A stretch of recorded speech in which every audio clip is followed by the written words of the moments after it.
So up next, we have Mike Wan with 8Omakase. I'm sorry, I'm butchering that. I apologize. Yeah, Mike, come on up.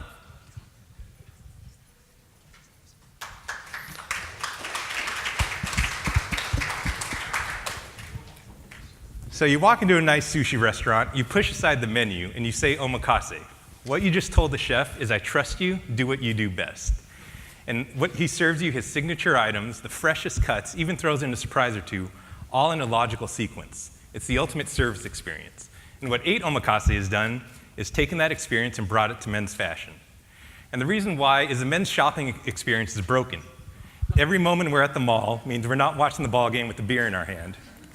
On top of that, when you do go to the mall and you find something you like, keep your fingers crossed because it may not fit. Because nowadays you have slim fit, trim fit, sharp fit, modern fit, tailored fit, classic fit, traditional fit, and it all leads to confusion into you thinking it fits like that when you really look like that. So there's companies out there who have tried to solve this problem by shipping you a department store in a trunk or sending a commissioned salesperson to your house for a true fitting. And while innovative and somewhat effective, ultimately they cost more than the average guy wants to spend. 8Omakase is a complete solution. You get the stylish curation of a trunk club, the made-to-measure of Truemaker, the impeccable service of Nordstrom, and the gift experience of 5-4, all at a value 30 to 50% lower than our competitors. So for $250 a quarter, you get 8 packages of custom-styled, made-to-measure clothing delivered to your door each year. We've also built this around a completely frictionless process because we know how much guys hate to shop. It's really simple. All you need to do is fill out a style profile, complete the sizing algorithm, and then what we do is we pour ourselves a glass of scotch because we're done. The whole thing takes about 3 minutes, including the scotch, depending on how heavy of a pour you are, I guess. We know the men's fashion market is big. Last year it was $62 billion. But instead of just breaking out the normal TAM, SAM, and SOM numbers, what we did is we ran a smoke test. We gave ourselves 3.5 months and a really small Facebook spend. And what we ended up with is 109 customers, over 1,600 leads, a 7% lead conversion rate, which is higher than we expected, an 8% churn rate, which is much lower than we expected, and we even had an NBA player sign up, which was pretty exciting to us. We thought that was pretty cool. So we knew we had something. And after taking a few months to perfect the product and build out the back end of the website, we're ready to crank.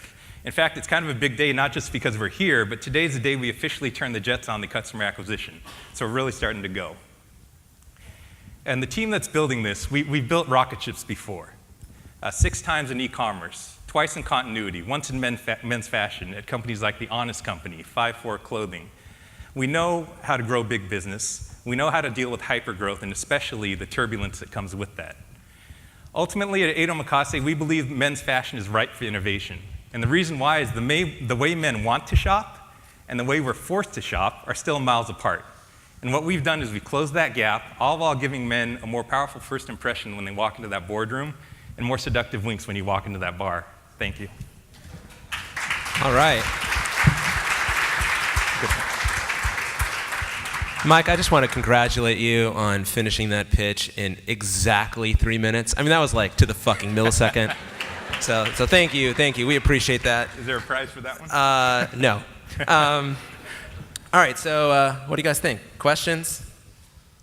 We're big customers of Trunk Club in our house, and great presentation, great name. I'm a big fan of Omakase. Yeah, tell me a little bit more about the brand and the experience, and really why we need another, kind of alternative to Trunk Club, others, et cetera. Like, you're doing it at a small scale, but to get to a large scale is a kind of a whole nother story. So how do you think about that differentiation? In terms of turning into a brand? Well, really, the difference, is it price point primarily that you think, is it sort of style with price point, and Trunk Club's addressing the high end of the market, and you're going to go to the lower end of the market? How do you think about your target customer versus those that are out there? Well, we know with fashion, the challenge we face in fashion is tough to protect, right? It's clothing. And so we do know that a part of it is the race to customer acquisition, because then eventually, at some point, you become a brand. One thing that we are trying to differentiate ourselves on, where if you ask anyone in our company, we'd actually tell you we're a service company more than a fashion company. And so we believe there's a tech play in this as well, We've been talking to a lot of different companies that have to do with both servicing as well as even as far as the virtual reality world in terms of how that's going to affect fashion. And we do want to turn this into a service play as a big differentiator versus a lot of the traditional fashion brands. So I actually have a question. So I actually used to run e-commerce for 5-4, Okay. and I'm close with D, Right. or formerly close with them anyway. They spent a lot of time building their brand, with celebrities, and they were all about in the clubs with the 5-4 and whatever. I forgot the designer's name. What's his name? Whatever. Yeah. So, are you guys doing that? I mean, you have one NBA player signing up, but what I've seen with these kinds of things is you really need to have your brand, because brand awareness is the key. Right. And paid acquisition is not going to go that far. You need multiple touches on the consumer's mind in order to get them to buy anything. Right. So how are you going to do that? How are you going to afford that? Because your CAC, I think, is going to be much higher than you might think. Right.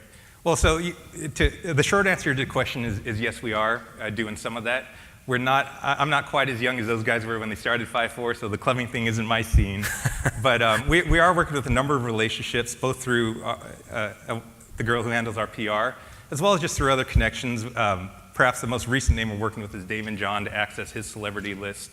And we are, a lot of that just comes down to hustle and just making the right connections. We do have, referral fees built in and our margins are healthy enough, I guess, where we can reward such a program and still, the advantage of made to measure is we don't deal with the inventory. So there's zero cost until we actually get a sign up. Where a lot of traditional companies like 5-4, they do have to pay for the inventory up front, and that does eat into their margins. Yes, they're buying it from India and they're paying nothing though. So. Right. Well, okay, keep going. Well, so that's really one of the big things is that gives us an advantage. Okay. Yeah, I mean, so we're major investors in Truemakers, so huge believers I apologize in this for ripping space. on them. No problem.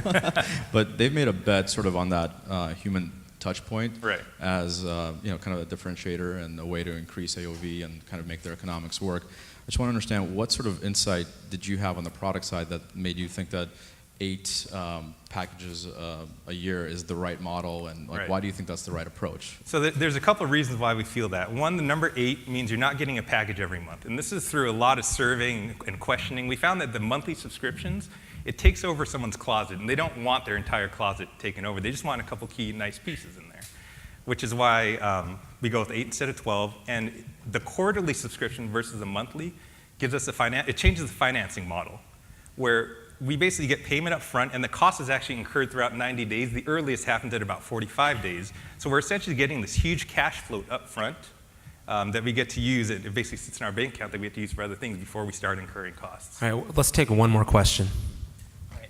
I just think it's fun to disagree. I really don't like the name at all.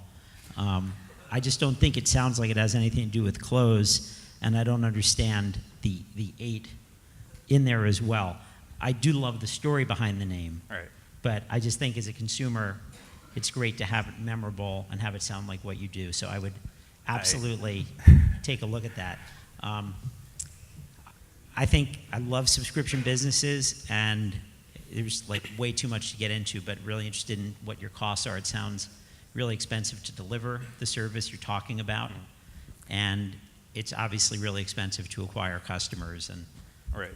would love to hear about those, but it looks great. And I also thought your user flow is really great on your site, on how you're ingesting people Right. and inside of their head.